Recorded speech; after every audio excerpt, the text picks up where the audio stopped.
అనకాపల్లి జిల్లా నర్సీపట్నం నియోజకవర్గం మున్సిపాలిటీలో కాంగ్రెస్ బలపరిచిన ఎమ్మెల్యే అభ్యర్థిగా రుత్తల శ్రీరామ్మూర్తిగా పోటీ చేస్తున్నాను. ఇప్పుడు స్పీచ్ పెట్టాల్సిన ముఖ్య ఉద్దేశం ఏంటంటే తెలంగాణ, కర్ణాటక రాష్ట్రంలో కర్ణాటకలో 5 గ్యారెంటీలు, తెలంగాణలో 6 గ్యారెంటీలు ఇవ్వడం జరిగింది. ఇప్పుడు ఆంధ్ర రాష్ట్రంలో కాంగ్రెస్ 9 గ్యారెంటీ హామీలతో ప్రజలలోకి వచ్చింది.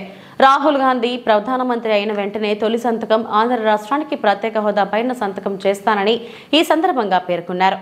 రెండవది రైతు రుణమాఫీ 2 లక్షల వరకు ఒకేసారి చేస్తానని అన్నారు. నేను నా యొక్క నాలెడ్జ్ని నర్సీపట్నంలో ఉండే సమస్యలపై పోరాటం చేస్తానని, ప్రజలకు అందుబాటులో ఉంటానని ఈ సందర్భంగా మాట్లాడారు. నేను నర్సీపట్నం వచ్చాను. నా టైము, నా నాలెడ్జ్ నర్సీపట్నం కోసం వెచ్చించాలని నిర్ణయం తీసుకున్నా. మీకు ఇప్పటి నుంచి అందుబాటులో ఉంటా. మీ సమస్యల మీద పోరాటం చేయాలన్నా, లేకపోతే దాన్ని ముందుకు తీసుకెళ్ళి సమస్యకి పరిష్కారం తీసుకెళ్లాలన్నా కూడా ఫ్యూచర్లో, భవిష్యత్తులో కూడా మీకు అందుబాటులో ఉంటానని మాత్రం మొదటి వాగ్దానంగా మీకు తెలియజేస్తాను. కాంగ్రెస్ పార్టీ అధికారం కోల్పోయి 10 సంవత్సరాలు అయింది.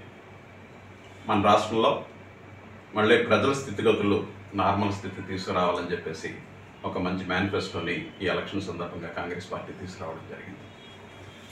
ఇందులో ముఖ్యంగా తెలుగుదేశం కానీ, గత 5 సంవత్సరాలు వైఎస్ఆర్సీపీ కానీ ప్రత్యేక హోదా మీద దొంగ పోరాటాలు చేసినా ఫలితం రాలేదు. కాబట్టి మేము మొట్టమొదటి సంతకంగా, ఈ సంతకం సెంట్రల్ గవర్నమెంట్ నుంచి రావాలి కాబట్టి రాహుల్ గాంధీ గారు సెంట్రల్ మేనిఫెస్టోలో పెట్టడం జరిగింది.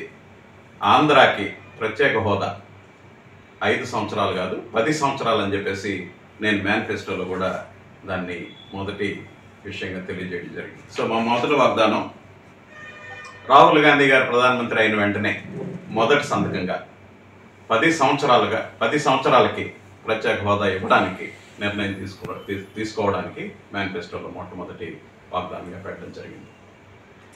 2, నేను మన స్టేట్కి సంబంధించి మనకి లబ్ధి చేకూరే చెప్తున్నా. రెండవది, రాజీవ్ గాంధీ మన కాదు ఆంధ్ర ప్రజలందరూ కూడా దీనివల్ల లబ్ధి పొంది రాజశేఖర రెడ్డి గారిని ఒక దేవుడిగా చూశారు. తెలుగుదేశం 5 సంవత్సరాలు రైతు రుణమాఫీ పెట్టలేకపోయారు. తర్వాత వైఎస్ఆర్సీపీ 5 సంవత్సరాలు కూడా రైతు రుణమాఫీ వాళ్ళు ఆచరణలోకి తీసుకురాలేకపోయారు, అంటే వాళ్ళు మేనిఫెస్టోలను పెట్టలేకపోయారు. ఈసారి రెండో వాగ్దానంగా 2 లక్షల రుణమాఫీ ప్రతి రైతుకి ఒకేసారి చేయడానికి అని చెప్పేసి మా రెండో వాగ్దానంగా చేయడం జరిగింది.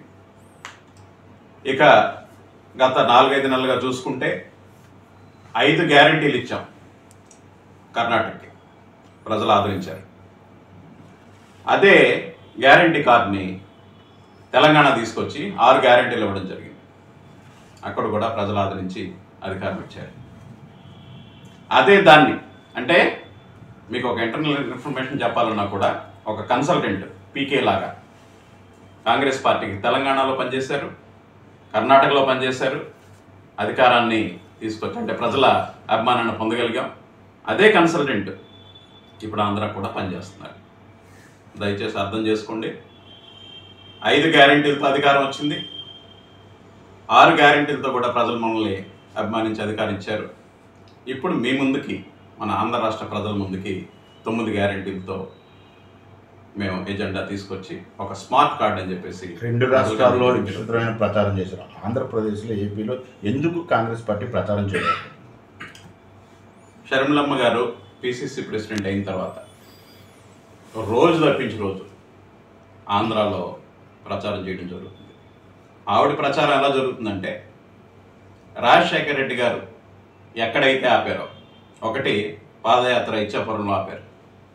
అక్కడి నుంచి ఆవిడ పాదయాత్ర కాదు కానీ దానికి దీటుగా ఆవిడ ప్రచారం మొదలుపెట్టింది. దాంట్లో భాగంగానే అనకాపల్లిలో మనం పెద్ద మీటింగ్ పెట్టడం జరిగింది, మీ అందరికీ తెలుసు. తర్వాత ఆయన ఒక కార్యక్రమాన్ని, ఆయన చనిపోయే టైంలో రచ్చబండ కార్యక్రమం ఆయన చనిపోయిన క్రమంలో వేరే వాళ్ళు కొనసాగించలేదు. వేరే వాళ్ళు అంటే మీకు ఐడియా వచ్చింది ఇప్పటికే.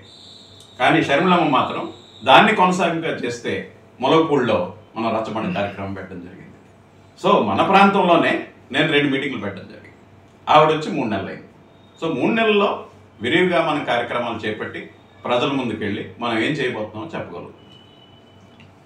మీరు మీ 9 గ్యారెంటీలని ప్రజలు విశ్వసిస్తారనుకుంటున్నారా మీరు? ప్రజలు విశ్వసించేంత వరకు మేము క్యాన్వాసింగ్ చేస్తూనే ఉంటాం. ప్రజలు విశ్వసిస్తారా విశ్వసించారా అని ప్రశ్నించే హక్కు మాకు లేదు. వాళ్ళు ఒప్పుకునేంత వరకు, వాళ్ళు నమ్మేంత వరకు మేము మా విషయాలు చెప్తూనే ఉంటాం. మమ్మల్ని నమ్మండి అని. సార్ 9 గ్యారెంటీలు ఏంటో చెప్పండి ఒకసారి. 9 గ్యారెంటీలు నేను పాంప్లెట్ రూపంలో సార్ ఆ పాంప్లెట్ ఇవ్వండి. 9 గ్యారెంటీలు పాంప్లెట్ చాలా కాలం నుంచి అడుగుతున్న ప్రశ్న. చాలాసార్లు మేము సమాధానం చెప్పడం జరిగింది. శాసనాలు చేసేవాళ్ళు ఎవరు? ఇటు ఆంధ్రాలో శాసనసభ, అటు ఢిల్లీలో పార్లమెంట్. పార్లమెంట్లో ఏదైనా మాట్లాడితే రికార్డ్ చేస్తూ ఉంటారు. ఎందుకు? ప్రతి మాట కూడా ఈజ్ ఎ రికార్డ్. ఎవరైనా ఒక మనిషి చనిపోయే ముందు ఏ మాట చెప్పినా రికార్డ్ చేస్తారు అంటే అది రికార్డ్, అది వాంగ్మూలం. ఓకే, ఆ వేళ తొందరపాటుగా స్టేట్ విభజించడం జరిగింది. అదే తొందరపాటుగా విభజన హామీలన్నీ చెప్పడం జరిగింది. విభజన హామీలన్నీ చెప్పిన తర్వాత ఒక ప్రధానమంత్రి నోటు పెట్టిన తర్వాత అది చట్టం అయినా కాకపోయినా కూడా తర్వాత వచ్చే ప్రభుత్వం దాన్ని ఆచరించాల్సిన అవసరం ఉంది. కానీ తర్వాత వచ్చిన ప్రభుత్వం దాన్ని ఇంప్లిమెంట్ చేయడం ఇష్టం లేక మీరు చట్టం చేయలేదండి, కాగితం మీద పెట్టలేదండి, దాని మీద రాయలేదండి, మన్మోహన్ సింగ్ ఎప్పుడు కూడా ఈ పాపంలో ఎవరూ బాధ్యులు కాదన్నట్టు అన్ని పార్టీలు కలిపి కాంగ్రెస్ పార్టీని బదనాం చేశారు. ఈవేళ స్టేట్ విడగొట్టకూడదని సిపిఎం వారు తప్పించి ఎవరైనా చెప్పండి మేము అందులో భాగం పంచుకోలేదు.